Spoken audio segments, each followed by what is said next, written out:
नमस्कार बच्चों, आप सभी को नए साल की बहुत बहुत शुभकामनाएं।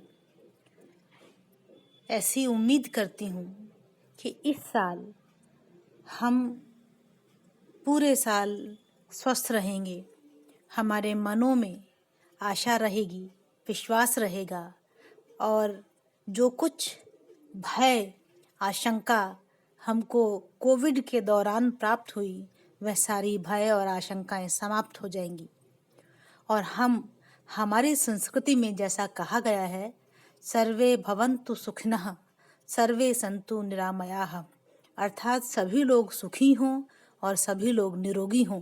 हम इस लक्ष्य को प्राप्त करेंगे। मेरी आप सभी को बहुत बहुत शुभकामनाएं। आप और आपका परिवार सभी लोग स्वस्थ रहें, प्रसन्न रहें। और इस नववर्ष की शुभकामना के साथ हम अपने अध्ययन की तरफ लौटते हैं बच्चों। हम लोग पढ़ रहे थे काव्य बिंब और आपने जितना पढ़ा उससे आप ये समझ पाए कि हमारी स्मृतियों में जो चित्र होते हैं वे चित्र जब काव्य को पढ़ते समय या साहित्य को पढ़ते समय हमारे सामने आ जाते हैं तो वे ही चित्र बिंब कहलाते हैं। अब ये जो चित्र हैं, इन चित्रों के बनने का अपना एक माध्यम है बच्चों। हमारे 5 इंद्रियां हैं, आँख, नाक, जिह्वा, कान और त्वचा।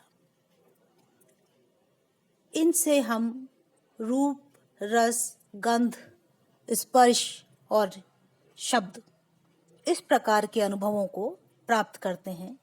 आँखों से हम देखते हैं, नाक से हम सूंघते हैं, जिह्वा से हम भोजन का आनंद लेते हैं, कानों से हम वाणी को सुनते हैं और त्वचा से हम स्पर्श का अनुभव करते हैं।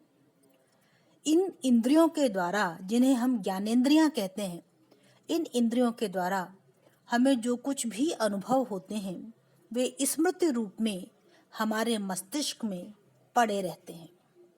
पड़े रहते इसलिए कह रही हूँ बच्चों कि ये हमारे मस्तिष्क में बने रहते हैं और हर समय सक्रिय नहीं होते हैं। ये बात आप ध्यान दीजिएगा कि हर समय ये चीज़ें सक्रिय नहीं होती हैं। ये सक्रिय तब होती हैं जब इनके सक्रिय होने का कोई विषय हमारे सामने आ जाता है और जब ये सक्रिय हो जाती हैं तब हम कहते हैं सक्रिय कल्पना। और जब यही ज्ञानेंद्रियों से प्राप्त अनुभव हमारी स्मृतियों में बना रहता है या पड़ा रहता है, उसको हम कहते हैं निष्क्रिय कल्पना। अब ये सक्रिय कल्पना और निष्क्रिय कल्पना की बात मैंने आपको इसलिए बताई कि जब भी हम साहित्य को पढ़ते हैं बच्चों, तो सक्रिय कल्पना के माध्यम से ही हमें बिंब दिखाई पड़ते हैं या बिंबों का अनुभव होता है। निष्क्रिय कल्पना तो हमारे मस्तिष्क में पड़ी ही रहती है। यह जो सक्रिय या रचनात्मक कल्पना है, इस कल्पना के माध्यम से जब भी हम साहित्य को पढ़ते हैं तो हमें उसका भाव विशिष्ट अनुभव होने लग जाता है। जैसे यदि मुझे आपको यह समझाना है कि पंजाब वीरों का प्रदेश है, तो मैं आपसे कहूँगी कि पंजाब में पंजाबी शेर होता है या पंजाबियों में शेर दिल होता है। तो शेर शब्द के साथ में आपको शेर की दहाड़, शेर की हिम्मत, उसका साहस, उसकी निर्भीकता आपकी आंखों के सामने आ जाती है। तो यह जो शेर की छवि, उसका चित्र आपने अपने मन में बनाया, उस चित्र से आपको यह समझ में आया कि उस प्रदेश के व्यक्ति बहादुर होते हैं। और यह चित्र आपने बनाया बच्चों लक्षणा शब्द शक्ति के माध्यम से।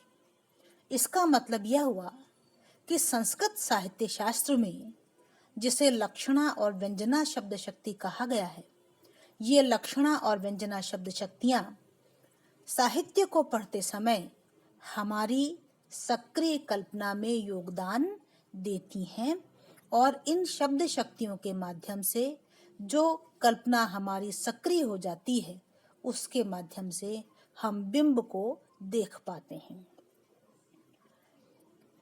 और चूंकि हमारी ज्ञानेंद्रियां 5 हैं, आँख, नाक, जिह्वा, कान और त्वचा, और इनसे जो प्राप्त होने वाले अनुभव हैं रूप, रस, गंध, स्पर्श और शब्द, इन सब में रूप जो है वह बच्चों सबसे ज़्यादा प्रमुख है, अर्थात वह हमारे मानस पर ज़्यादा लंबे समय तक जीवित रहता है। इसीलिए बिंबों में भी आँखों से मिलने वाला बिंब सबसे ज़्यादा महत्वपूर्ण होता है या ज़्यादा लंबे समय तक बना रहता है। इसको हम कहते हैं बच्चों चाक्षुष बिंब। अर्थात जब हम साहित्य को पढ़ते हैं और हमारी आँख में, हमारे मानस में जब कोई चित्र बनता है वो चित्र कहलाएगा, जिसको जो हमें दिखाई पड़ रहा है तो वह चित्र कहलाएगा चाक्षुष बिंब। पहले भी मैंने आपको उदाहरण दिया था, जब हम संध्या सुंदरी कविता पढ़ते हैं या जब हम पर्वत प्रदेश में पावस ऋतु कविता पढ़ते हैं और पंत जब उसमें ये बात कहते हैं कि बादल जो हैं वे, पहाड़ जो हैं वे बादलों का पंख लगा करके उड़ गए, तो सचमुच हमारे सामने ऐसी छवि आती है कि पहाड़ों पर पहले तो बादल छाए और उसके बाद बादल ऐसे उड़ गए जैसे पंख लगा करके उड़ गए हों। तो यह छवि हमारी आँखों में बनती है या एक चाक्षुष बिंब हमारी आँखों में बनाती है। तो यह जो चाक्षुष बिंब है यह अन्य बिंबों से ज़्यादा बड़ा है, दीर्घजीवी है और ज़्यादा प्रचलित है।